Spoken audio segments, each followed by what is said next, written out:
right, so the audio is good. So my buddy Jaime Gomez, he was on Nash Bridges. Do you ever watch that show? I've heard of it. I've never seen it though. Yeah. Is he regular on? He was a series regular. I think his character's name was Cortez. And I love his story because the guy was just broke as fuck and went to an audition and on a bus, and by the time he got home, his agent called and he was flying to San Francisco to be on a show and on the series. And Nash Bridges was like the #1 TV show in the country for like 2 or 3 years. Wow. Anyway, Half Brother Productions. Very cool. Handsome John Darby. Thank you.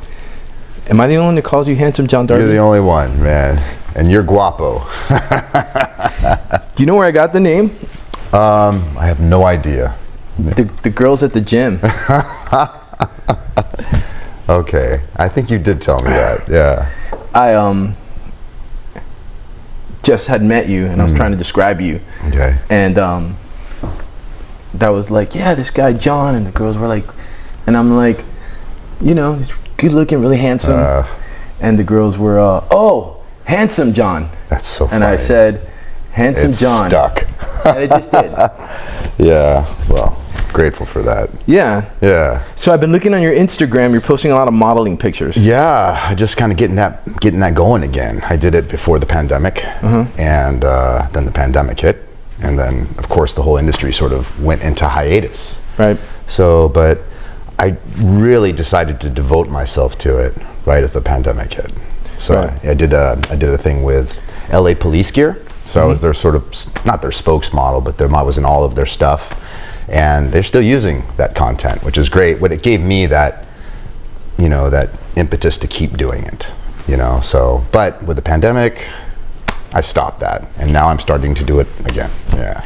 Are you a fake TV cop like me, or? A fake TV cop. Yeah. It's funny you say that. So I did one short film. It was like a USC student film that I did where I played. We all start there. Right? Exactly. Yeah. You got to start humble. I played a sergeant. It was an under 5 role. And, but, you know, I got to see how the industry works as an actor. You know, I used to work as a police officer. I worked the security aspect of it. And also, too, I did some background work, but it was more specialty background work. But you were a real police officer. I was. Yeah, with police, like authentic. Yes. Yeah. Yeah. So I did that. I was military police for 5 years in the Air Force during Desert Storm, Desert Shield. Thank you for your service. Thank you, sir. Yeah. And when I got out, kind of was a personal trainer for a while, and then went into the family business for a few years. Which was tour buses. We had what? Yeah, I didn't tell you this, did I? No. So we had tour buses that we went all over the country. So I actually drove these big 45-foot tour buses. I was the tour guide, and we went all over the country. But most of our trips were back and forth to Vegas and Laughlin, you know, Reno, Tahoe, like those types. Those are the good ones. Yes, absolutely. Those were the money makers too. But it was basically, you know, senior citizens. Right. Yeah, and they go, and the casinos would pay us, and it was a good business. Tour buses to Laughlin. Rebecca and I, we went to Laughlin at Christmas for the first time ever. Really? Yeah. Yeah. What did you think of it? Like this last Christmas? Yeah. Interesting. Okay. So we went with some friends. And we'll get into this, I'm sure, because we always do. But around Christmas, we were kind of talking about what our intentions are for the new year, and we had just moved up to SCV, and we were saying, you know, want to say yes to more things and more opportunities, things that we would normally say no to. So these neighbors across the street kept inviting us to hang out, and you know, we were just busy, didn't do it. And like a couple days before Christmas, he caught me on a jog and was like, hey, do you want to come over tonight? And I said, yeah, let's do that. So we went over that evening, and we had just cracked open a bottle of wine. I don't think we took a sip, and they're like, what are you doing for the holidays? And said, oh, we're just by ourselves, we're not doing anything. And they're like, we're going to the Grand Canyon, and then we're going to Laughlin, you want to come? And I just looked over at Rebecca and I was like, you want to? And she's like, yeah. So we ended up Laughlin. It was a little bit, it wasn't like that LA, the Vegas vibe. Not at all. We were the youngins for sure. Absolutely. Definitely less expensive. And we stayed at the Riverside. Yeah, that's the old one. Yeah, well, the oldest actually. Yeah. When I checked in, they had, I was, always working, and I was like, hey, is there a room with like an office? And they're like, we could put you in our signature suite overlooking the Colorado River. Yeah. And I'm like, oh, how much is that gonna hurt? And it was like nothing. I was like, well, take it. Yeah. It's cheap. It's very cheap. Yeah. My parents live there actually. In Laughlin? Yeah, my mom and my stepfather do. Yeah. But you're from Arizona, right? Right. Well, across the river is Bullhead City, right? And so that's where they live. So they're older. They like to gamble. So they're in Laughlin all the time. Are they slot people or bingo people? They're slot people, or video poker. I think. Poker. Yeah, that's their jam. That's most of them, and all their friends. They all have their little tournaments, and they play poker with the older people in the community. So, but they love it. And my mom fell in love with Laughlin when we were doing the family business. We kept going over there, and it's a place for senior citizens and river rats. The guys with the jet skis and the boats and the sand rails in the mountains when it's cold. So, yeah, to me, like that was really cool. I saw that, and I was like. These, seniors, if they are, God bless them, but I don't see them like jet skiing up and down the river. No, when it's 105 degrees outside. Right. No. Somebody's using them. Yeah, and a lot of people from LA actually go there during and some of the cops that I worked with, they retired there. Yeah. Because right on the river, and they like the boats. Yeah. They go down to Havasu, which is only 40 minutes away. So it's a cool spot, but obviously it doesn't have the glam that Vegas has. Right. Yeah, it's very it's small town, desert town gambling. Right. Yeah. Because it was like, Hall & Oates experience at the hotel. Yeah. And they have those acts that come through, right, from the 80s and 90s that I remember them. Yeah, they're always doing concerts there. So yeah, there wasn't an act when we were there that I can tell you is worth really mentioning. Right. Or unless they were a tribute act. I think there was like a Hall & Oates experience or something like that. Okay, yeah. Laughlin's seen better days. It was really good around the turn of the century.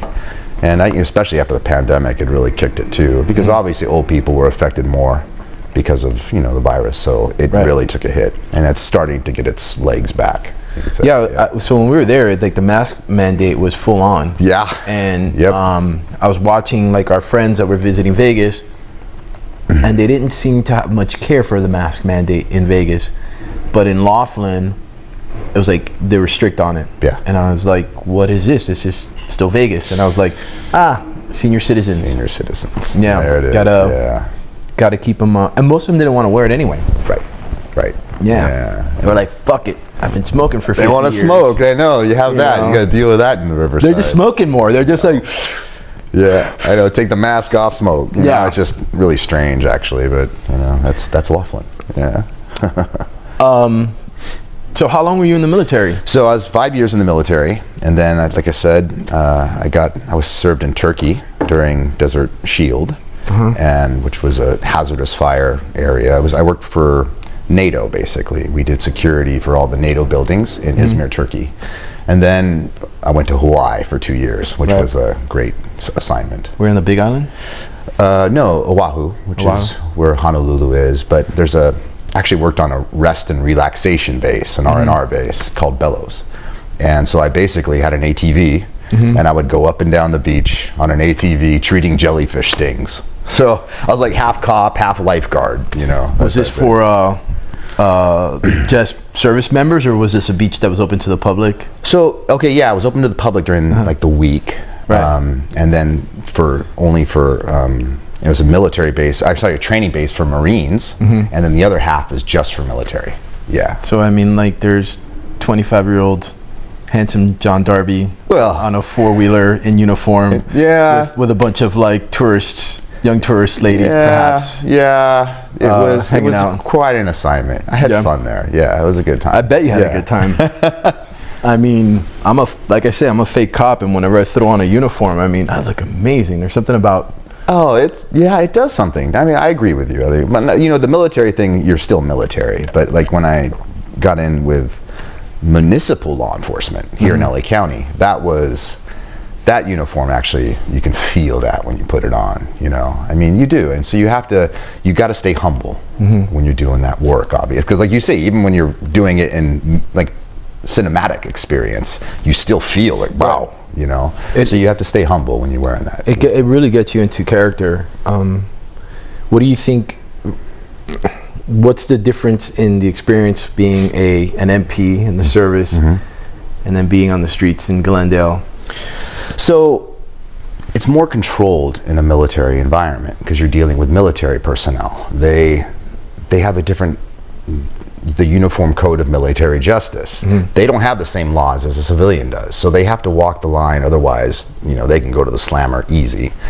Obviously, when you're out as a civilian cop in Los Angeles County, it's wild. You know, you have so many unexpected, it's a lot more dangerous as well. You know, you're not in a controlled environment. Yeah, you're dealing with gangsters and people that just, they don't have that a sense of right and wrong like a military person does. So it's definitely more wild, more dangerous. Yeah. Did you find it scarier? I would assume to be. Yeah, I did. Yeah, obviously, you every cop has moments of fear, you know, terror, you know, and it's just what do you do with it? You know, how do you process it? And you know, again, I'm sure we'll get into it, but with my shooting, obviously, you almost afterwards, and once the situation is handled, then you've got to process it. You know, all right, I almost, you know, went to the spirit world on that one, right? So yeah, there's obviously, you know, you're in pursuits. You're not only worried about yourself, you know, you're worried about pedestrians, you know, and motorists. I mean, anything could go wrong because it's, you know, that person has no sense of right and wrong. They're just trying to get away from you. So there's a lot that law enforcement officers have to deal with that most people don't even understand. You know, so. What's with the shooting? Because I don't think you really mentioned that last time. Yeah, so it was 2008. I was actually working with my brother.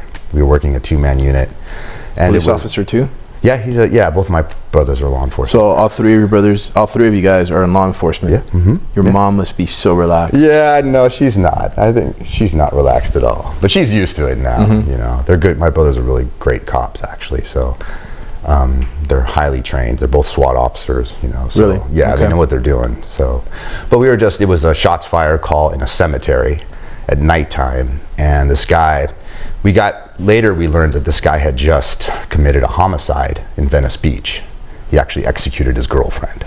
And then he comes up to our city and he wants to do like a suicide by cop thing. You've heard of these, right? Absolutely. Yeah, and so he wants, hey, you know what? His dad was buried up there and he's like, hey, I'm gonna take out some cops tonight too. And as we approached his position, he ambushed us from behind cover and he took a shot at us with a shotgun. By some miracle, he missed.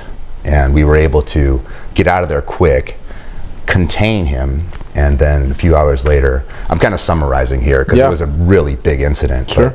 But, a few hours later, I set up a roadblock. As I'm still setting up this roadblock, he decides to charge the roadblock. And he has a big SUV. Comes down. I mean, we tried negotiating with him because we found out who he was. We got a cell phone number. We tried negotiating with him before the roadblock charge, and he had nothing to do with it. So he's coming from my position, you know, full speed in his SUV. I'm right, he's coming my way, and we shot at him, trying to get him to stop the SUV. He crashed into my vehicle, and he actually did take a round, but he survived. He got behind the engine block, and he went to jail for murder and attempt murder on 4 police officers. Yeah, so I think he's in prison for 211 years. Yeah, but I got injured in that shooting. My ear it ruptured. I had nerve damage, and that was the beginning of the end of my career. Yeah, so it's a lot there. No. Yeah. It's wild because moving into this community, there's a lot of military, a lot of police officers I've become friends with. Yeah. And I feel like at least half of them are coming off of situations that had a huge impact and ended their career basically. Right.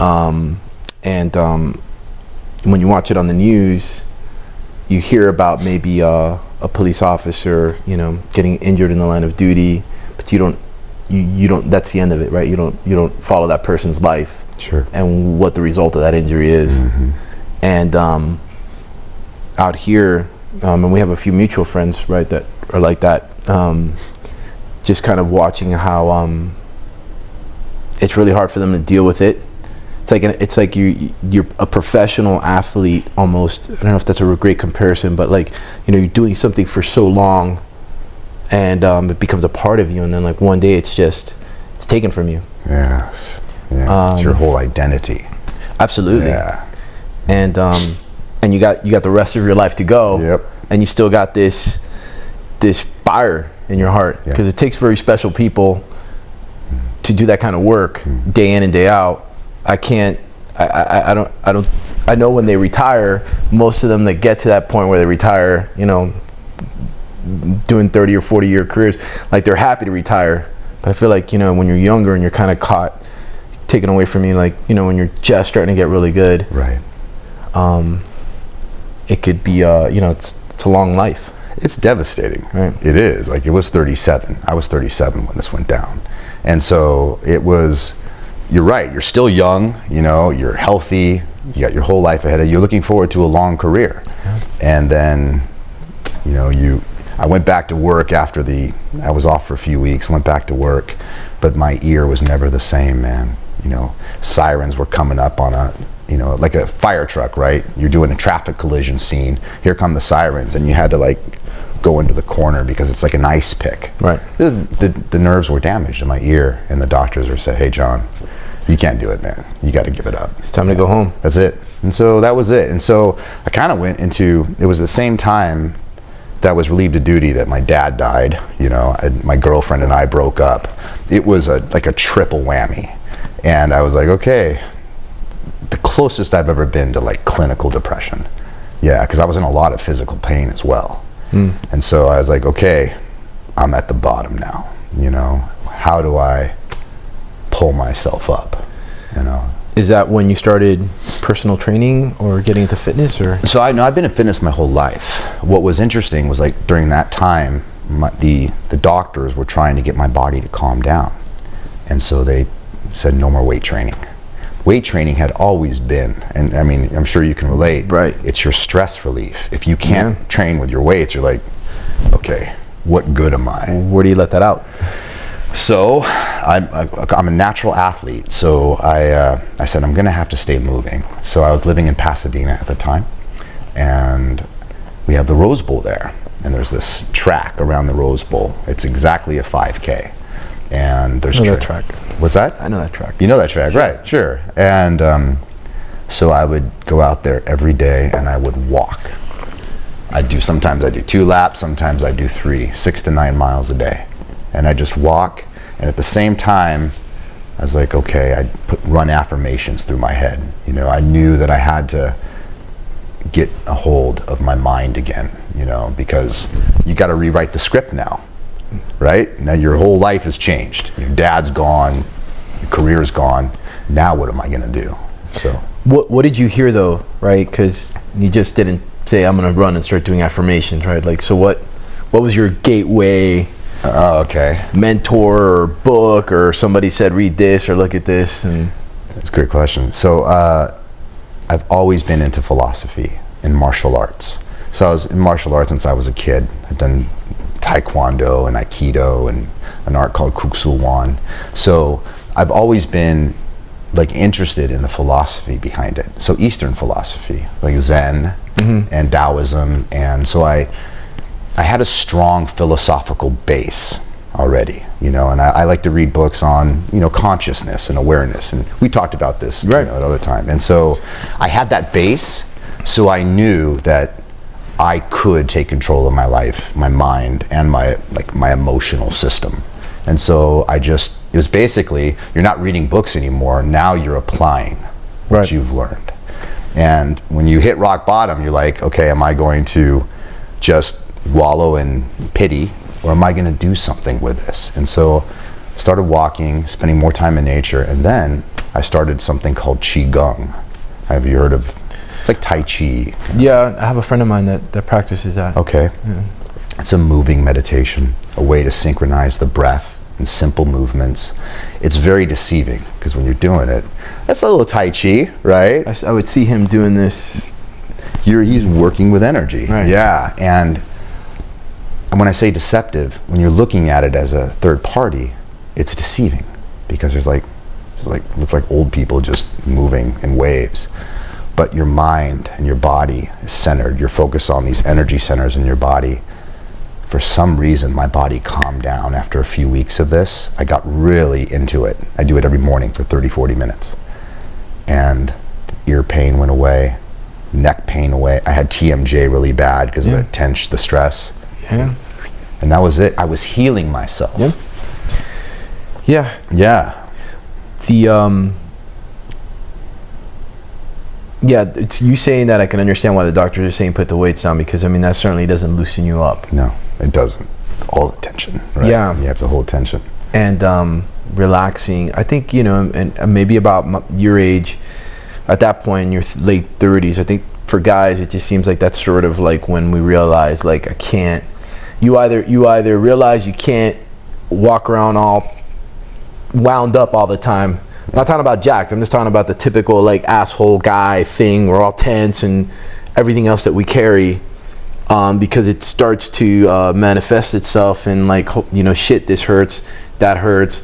You start not resting. You can't sleep. You have the demands of your life, and then all of a sudden it's like you got all these pains. And sometimes I would go to the doctor, and the doctor's like, nothing's wrong with you. And I'm like, well, what do you mean nothing's wrong with me? This is killing me. And guy's like, you need to relax. Yeah. And relaxing and learning to relax is just as critical as learning to exercise. It's a discipline that I am yet to. I still got my white belt in relaxation. No, for sure. It's tough. I mean, I get it. We're men too. We got a lot of testosterone, attack. Yeah. But so it's sort of contraindicated to just chill, relax, and breathe. And that's just why. But now you're seeing it. You're seeing it in the the self-help YouTube space. Everyone's the peak performers. They always throw in 15 minutes of meditation. Yeah. And I like that. But to me, meditation, you learn how to sit still, watch your mind, watch your body, because it wants to get up and it wants to do all these things. But now you're kind of treating it like an animal. You're like, stay, relax, and then you just get better and better at it. And then now the relaxation becomes your normal state. And for whatever reason, I think it's very healthy for the body. You don't have the stress hormone, the cortisol running through your body. Now you're relaxed and you're more able to handle the stress. If you're stressed out all the time, you burn out. And just like you say, you go to the doctor and you have all these crazy illnesses, you don't know where they came from. You don't relax. Yeah. I was like 8 years ago, especially when I first met Rebecca, like I was a mess. And she would be like, what is wrong with you? And I would always tell her, I'm sorry, I'm not like this. I'm not like this. And it took like skin, I was peeling like layers of skin off my scalp, like chunks of skin. My scalp was just bleeding, just neck pains. And I'm like, every day I felt like, this is it. I'm dying. Dying. Red Fox, I'm dying. Coming on. And men, and my father and our dads, especially, they're a different generation. Like nobody sits us down and says, hey, you need to sit down and chill. Right. Normally, like I don't know about your dad, but like sit down and chill is like, hey, let's go sit down and have like a 6-pack of beer. Let's go to the bar. Let's go to happy hour. And while that has its place, it's not the healthiest of alternatives. No, it's not. You put it all together, a balanced life. You have to do the healthy stress relief stuff. Sure. And then of course you enjoy, it's like one of my teachers, and he says, hey, your body's a temple, but it's a nightclub too. You got to honor it, right? And that's kind of, even like with my whole dieting and all that, when we'll get into, you honor that. You want to do something that you can still live and enjoy your life, but at the same time stay healthy. The yin and the yang, the balance. Yeah, I'll talk to you about your partying, but before I forget, Because the very first thing when we started off with Instagram, you know, you're posting these modeling shots. Right. But you recently celebrated a birthday. Yes. Right. And you posted a picture. You were a little fuller. You mean in the past? In the 2018? past, you did your little before. That was a very nice way of saying. Yeah, you're. I was a lard ass. That's nice. Well, thank you. were you a fat kid? Yes. Yeah. Yeah. Bubble butt was my nickname. You Duck butt. Yep. For me. Yep. Okay. My pet name at home in my family in Miami. I mean, my nickname is El Gordito. Okay, I know what that means. My mom calls me Gordo. Yeah. And doesn't make sense now, but yeah, and that's kind of what I wanted to hit on. You know, talk to you about as well, is because, of course, I'm calling you handsome John Darby, right? I mean, but with me especially, and if you can relate to this, you know, sometimes, and it's taken me a while to get better at this because, you know, I grew up a fat kid, and I went to 13 schools. Okay. I think maybe more, and I learned a couple things. A, if somebody messes with you the first day of school, you got to punch them in the face. And the second thing is, you know, be funny, and if you can be funny and be nice, you know, then that helps break a lot of the ice with the other kids. Sure. But I was a fat kid. Okay. And I used a lot of that, you know, my size for jokes and, you know, self-deprecating jokes and things like that. And as I got older and I started to get into shape and exercising, even though physically I change and people are like, man, you look amazing, and people are like, you know, your arms and this, I'm still a fat kid in my heart. Yeah, I get it.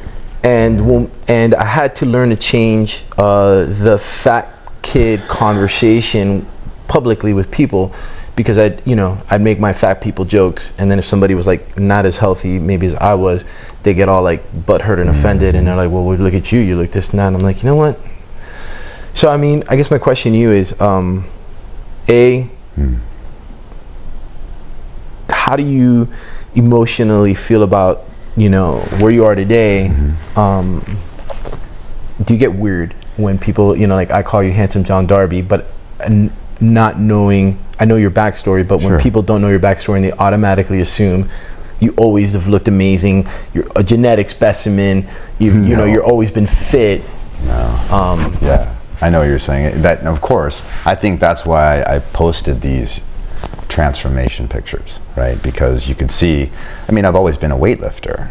So, but I'd call myself like an out of shape power lifter. Right. You know, just a big guy. Yeah. But it's like, okay, it looks like he works out, but still I got a spare tire. It's like a spare semi tire. Yeah, well, I mean, you were a big... Yeah, so my waist was 38 inches.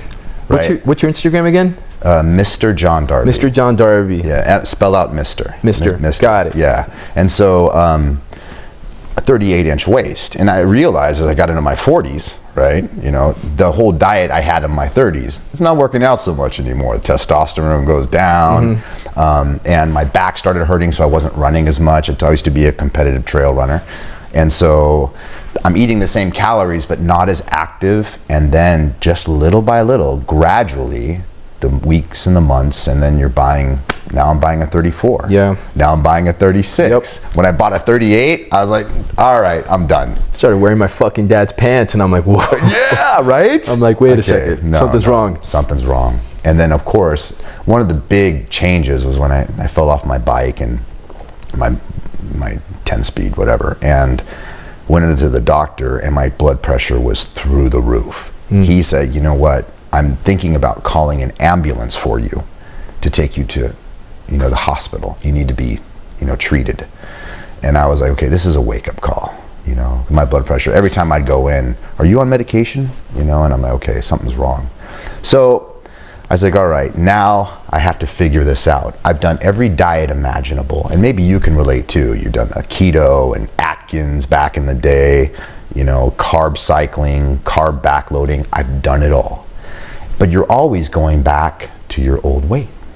You know, you like, once you stop it, you have some, you know, okay, we're gonna go on vacation, or you boys want Super Bowls, you know, it's football season, so you're drinking again. Yeah. It's the yo-yo. Everybody knows what I'm talking about. I got sick of it. I was like, you know what? I want to do something that I can do the rest of my life. And then I got on the internet and I started searching. And that's when I came across the way that I eat now. Which is the macro, micro that's it. approach. That's it. Or a really cool word is flexible dieting. So you can, I like the name of that better because you can eat what you want. Right. As long as you keep your calories in check, right? What does that look like for you on the daily? So I track my food every day. I've been doing it for 4.5 years now. I have my app, which I use Lose It. It's on my smartphone. Some people use MyFitnessPal. I mean, most people like in fitness know about it. So I just track I measure my food. I still use a food scale. It took 2 or 3 weeks to get used to it. Yeah. But once I did, I realized, this is a lot easier than I thought it was going to be. And the app is really cool because all the foods that I normally eat, it just tracks it. It kind of predicts what you're going to eat. And so it takes a whole day takes me about 30 seconds to log all my food, right? Mm-hmm. Yeah, and so I know, I was like, okay, I have this much calories left. If it's 7 o'clock at night, I'm down 500 calories. I'll have a little bowl of cereal or something, But I'm always make sure I keep my calories below maintenance. Yeah. Yeah? Yeah. That's it. But yeah, when I first started, I didn't have the app, so I did everything manually. I had a little notebook, food scale, use my scale, but I would track and I would measure everything I did. I'm really bad at, in terms of diet, keeping track. Mm-hmm. For work stuff, I'm good with keeping, my metrics and trying to see where we're at. But I've changed it, but I still kind of train the same way that I trained since I was, 8 years old, and my grandfather took me out to run outside. Okay. And, in my mind, it's like, all right, if I got to drop 2 pounds, I know that for every 2 miles that I run, I basically will drop about a pound of water weight, which will equate to maybe 4 ounces on the scale once I hydrate. So you know your body. Yeah. More or less. Sure. And my best friend in the world is tuna fish. Because I'll have a freaking can of tuna fish. I'll stand right here in the kitchen. I'll just open the can. I've been doing it so long. There's nothing. There's no mayo. It's just right out of the can. Salt and pepper, man. A little bit of. Right out of the can with a glass of water, and then I take a big spoon, I put it in my mouth, I nod on a little bit, and then I just chug some water and chase it down. Yeah. That's a rough. And then I go run my ass off. Okay. And so you do it before you run. Okay. I mean, but basically I look at it like this: if throughout the day, if I just have my meal replacement, if it's a can of tuna fish, then that eliminates a lot of for what it makes me feel like $1 million. I hate to eat it, but I love how I feel after. That's good. And you get your protein, and but then no matter what else I might slip on later in the day, if I've just supplemented that 1 can of tuna fish, worked out, run my ass off like I did this morning, knowing you were coming. I went out, I ran 6.2 miles, I did 160 push-ups, and I did 40 burpees. Just so you know, I've been waiting to wear this shirt. I bought this shirt brand new. I've never worn it. I was waiting for an occasion. You were the occasion. You're so funny, man. You were the occasion. I pulled it out. Yeah. It was still pressed. I look up to you for health and fitness, man. It's amazing what you do. Being able to train with heavy weights and run long distances. You just do a 10K in your sleep. Well, it's because my head is fucked up. Well, no, it helps, right? It's the fat kid. No, for sure. It's the... I still... okay, you got that. I still hear... So, my grandfather... and I've told this story a few times, but my grandfather, that time he took me out running, he retired. He's a military guy, retired, was an engineer, then he retired early because I was fucking up in school. I was fat. And I think he just really wanted to retire, and I was his project. Took me out running, and there was no Gatorade. He put salt and sugar in a plastic bottle with water. Okay. And then took me out, and it was Miami. It was hot. Took me out. I did like, he measured out how many laps around this park would equal a mile. I think I needed to do 5. I was like on the 4th when I started to puke everywhere. It was hot. And I remember my grandfather came running over, members only jacket, you know, that he had a sweatsuit. Right. Maybe it wasn't a member, but it was a night. He always dressed nice, these big gargoyle sunglasses. He's always really dapper. Sure. Ran over, got his water bottle, pats me on the back, put some on my neck, drink up. And it was right across the street from the house. And as we were turning away, you know, he was kind of like stepping away from me, and you know, felt a little bit better. I started like walking towards the gate because I puked and I'm dizzy and we're done. And he just said to me, "Hey boy, where are you going?" I said, "I'm going home, right?" Going home. I just threw up. And he goes, no, you got another lap and a half to go. And I was like, this fucking guy's crazy. Yeah. Good for him. Yeah. And probably like the first huge lesson of my life, because even with my son and stuff like that, Enzo, and he's a little bit like me, he can be a little lazy. I use that all the time. You know, like, go, one more lap. Like, I haven't puked yet, especially if I haven't thrown up or haven't gotten dizzy or haven't started going, you know, doing that. It's like, all right, I know there's more to go. Right. Whether I want to go push myself to that limit, and tomorrow I will. Tomorrow I'm going to do 635 push-ups, and I'm going to do probably close to like a 9-mile run. It's my birthday tomorrow. Happy birthday. Thank you. No. So that's going to be my gift to myself.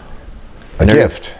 Everybody's texting me to go out. Hey, where we going to dinner? Let's go out for drinks and this and that. And you know what? I'm like turning 45, and all I want to do is go outside, run 9 miles, do 635 push-ups, and then just spend the fucking day, like take my kid to jiu-jitsu class, eat in my house, like, and just do that. Right. You know. But you're gonna have a nice meal afterwards, right? I would, whatever. You're gonna have some chips and salsa tomorrow night. You know, we did stop. We had to stop buying the chips. Come on, man. Just for a little bit. What's wrong with you? Yeah.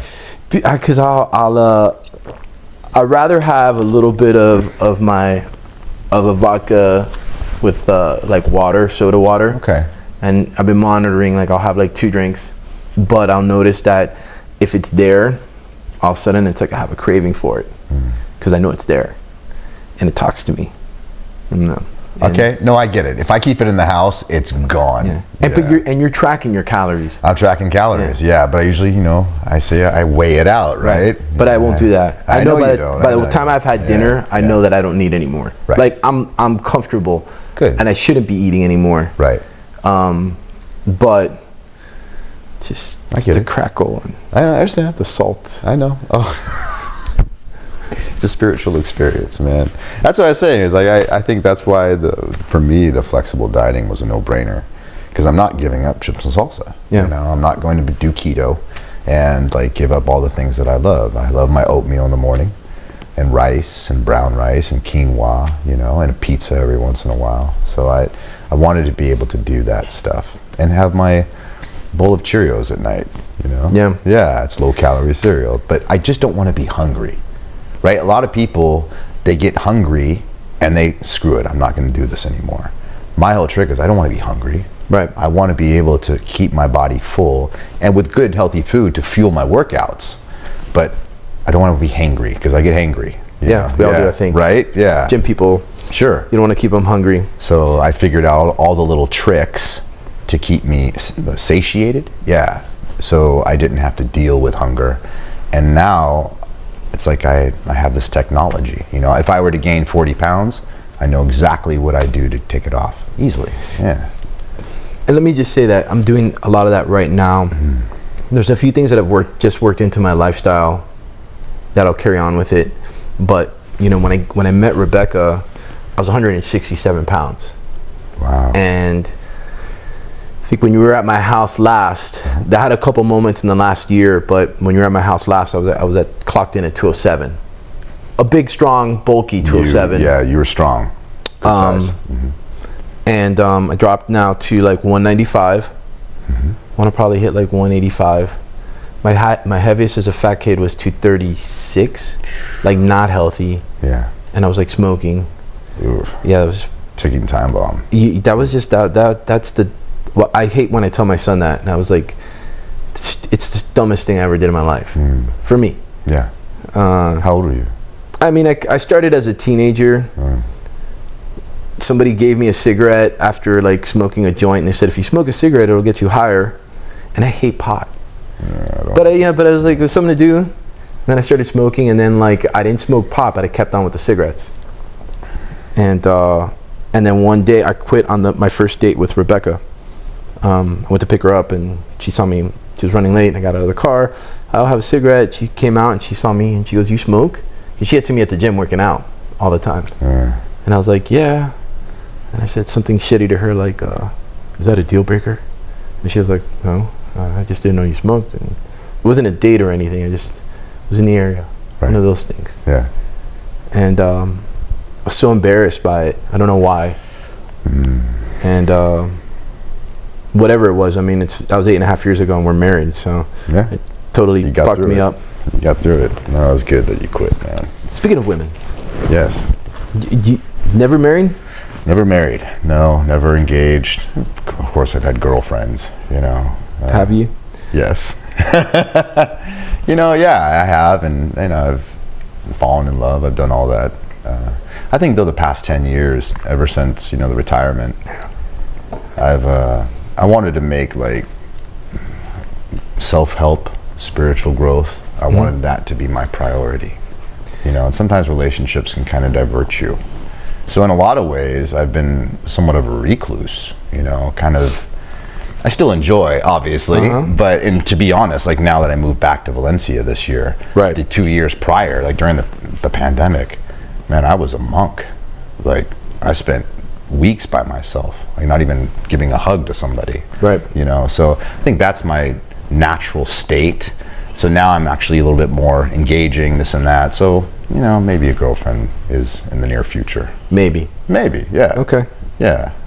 Because the other day, what I've been thinking about a lot since I saw you last week was, right, we were doing this thing, and you're like, well, you don't need a partner to be happy. And I was like, yeah, you do. And you go, no, you don't. And I said, well, you think what you think, I'm right. We're both kind of stubborn, man. It's kind of yeah. And I totally balances out. I totally get that. Yeah. And respect that. And you know, for people that get married and don't want to have children, I get that. Yep. For people that need to have 8 kids, I don't get that. But that's their problem. I'm good with like 1 now. We got Enzo, and then we'll, you know, hopefully have 1 more in the coming years. But I think I said that, and I was thinking about it afterwards. And I don't know if it was more of I work, like right now, I work really well with Rebecca. She's like the best, you know, business partner or romantic partner that I've ever had. Easy. She totally is awesome with me. And I don't know if it's maybe, you know, the fear of hitting 70 or 80 and you're by yourself. And when I was joshing you about that, because I feel like, you know, the purpose of man is to help man, and like, you know, our natural state is to to sort of have a partnership. Okay. And the thought of like, you know, not having that partnership, I guess when I put it in my context, not having Rebecca scares the shit out of me. Okay. Yeah. And then when you're telling me that you're okay by yourself, totally okay. It hits me, and I'm like, no, but you can't. Ah, see, we look at life through different lenses. Absolutely. Yeah, right. Yeah. You know, one of the things about, you know, the whole thing that I went through is you have to get very comfortable with your thought world, right? Like when you're spending so much time by yourself, and look, I'm a young retiree now. My friends are at work. I'm spending a lot of time by myself. And so it's, whether it's out in nature, running, or, you know, working out at the gym. So you have to be very comfortable with your thought world. And so you have to own that first. You have to take control of your mind. And then you realize this presence is here. And this presence feels very comfortable. It feels like you're at home, right? We talked about it before, but it's like where meditation takes you. So, you know, even like even Buddha, he says, hey, It's much easier to do this work when you're by yourself. Right. You know, but if you want relationship, that's fine. Just know there's going to be some major issues. Right. It's just natural. Right. You know, it's pros and cons. But if you get really comfortable with being who you are, that loneliness, it doesn't really kick in. It becomes aloneness. It's not loneliness. There's two different vibrations. Do you feel the difference between that? Yeah. Yeah, maybe I'm not using it's not a, you used a great word for it. You said, I think you called it, when I was talking about Rebecca, I think you called it interdependent. Ah, yes. Yeah. And it's not in Spanish we say mejor solo que mal acompañado, you know, about better alone than in bad company. Okay. Which I believe is true. But Rebecca's father, when I first met Rebecca, it was like the 2-year anniversary of her mom's passing. And we went to Houston. They had a memorial for her. Her mom raised a ton of money for team in training and cancer research, doing like ultrathons and 100-mile bike races and shit like that. So the Houston marathon, the team in training, put her picture on their shirts that year, and they had a celebration for her. Her dad went up to speak, and he's a fantastic speech writer. Like, he's good. Okay.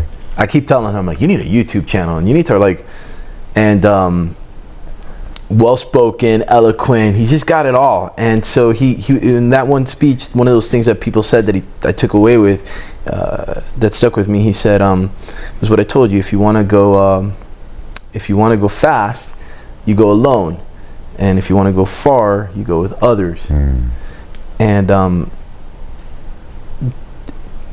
part of my partnership with Rebecca is sometimes she's my mentor, sometimes she's somebody my sounding board, sometimes she's the person that tells me you're out of your fucking mind. You need it once in a while. Yeah. So who do you use? Do you have a mentor? Do you have somebody that you get to bounce ideas off? Because being alone is fine, but sure. I guess for me it's more of if you see I have whiteboards everywhere and I'm constantly full of ideas, right? And not to have somebody to be able to share those ideas sometimes immediately would make me mad. Okay, yeah.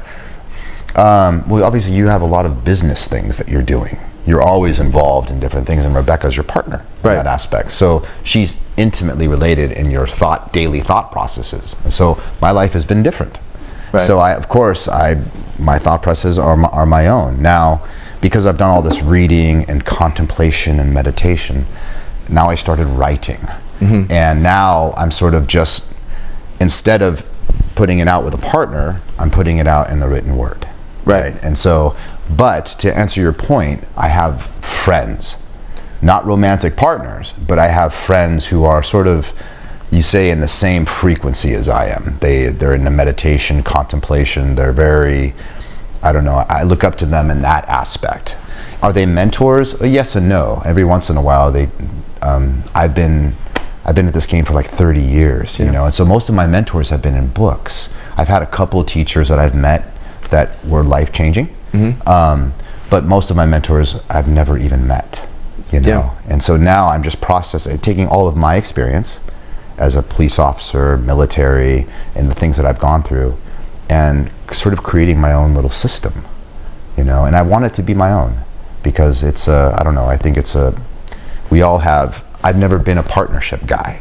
I've been a lone wolf guy, but I do take my friends, I take their thoughts and opinions into consideration. And so when I feel like I'm going crazy, I'll bounce it off them, okay, I'm not going crazy. Or what do you think of this idea? But it's not, right now, it's not in the romantic vein. Right? But you have to have that inner circle of people that get you to where you need to be. So I have friends. I have a network, but it's just not in my face every day. Right? Yeah, so the solitude, I feel, is my normal state. So with the solitude, nothing is lonelier than writing. I know you wrote a little bit in a book. What was that book? So it's called Body, Mind, and Badge.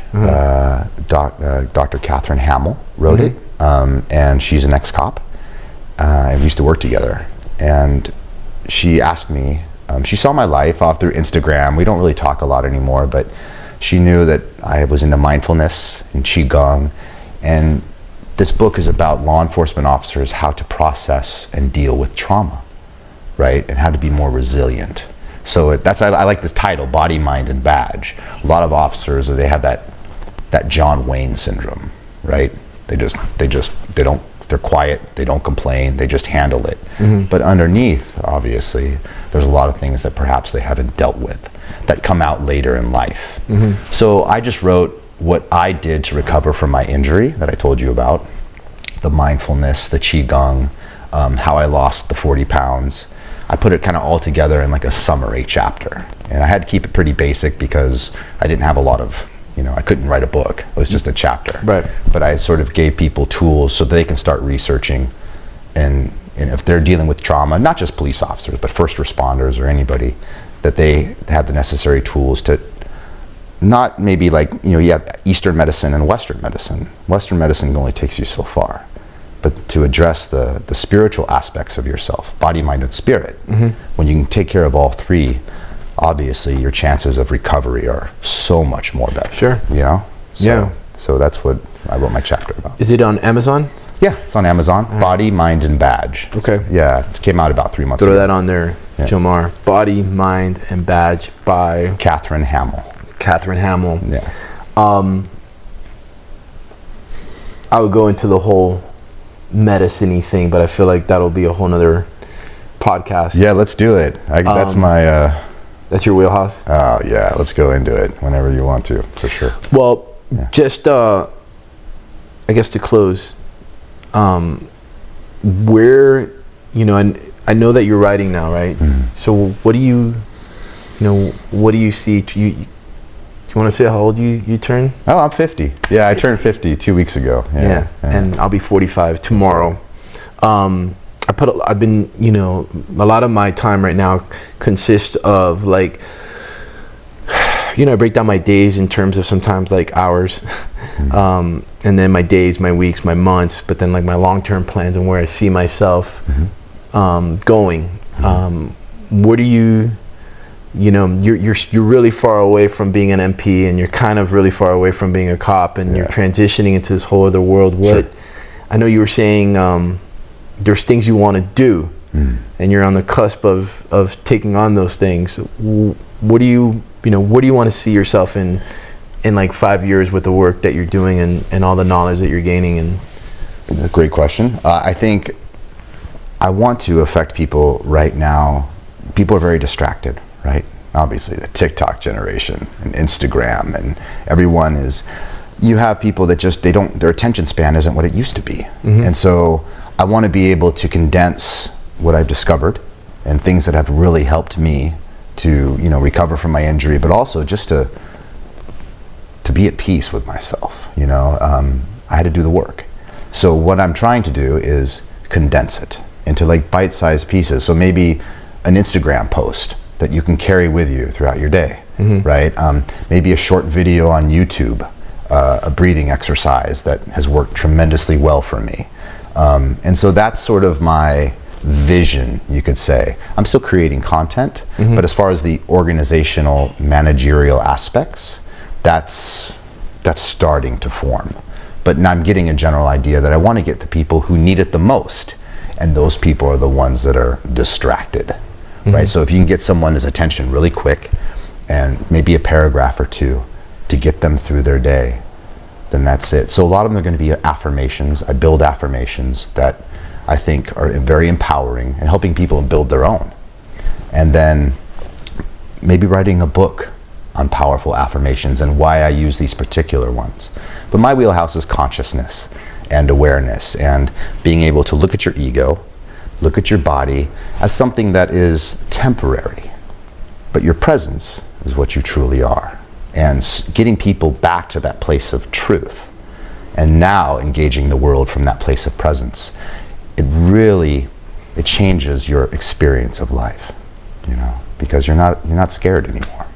The ego's scared, it's always trying to do things. Now you're okay with life. It's kind of like a soft stoicism, you know, right? You're okay. And I think you're going to be good at that because for me, you know, it's sometimes like, you know, I've gone to therapy, couples therapy, and a lot of times I'm talking to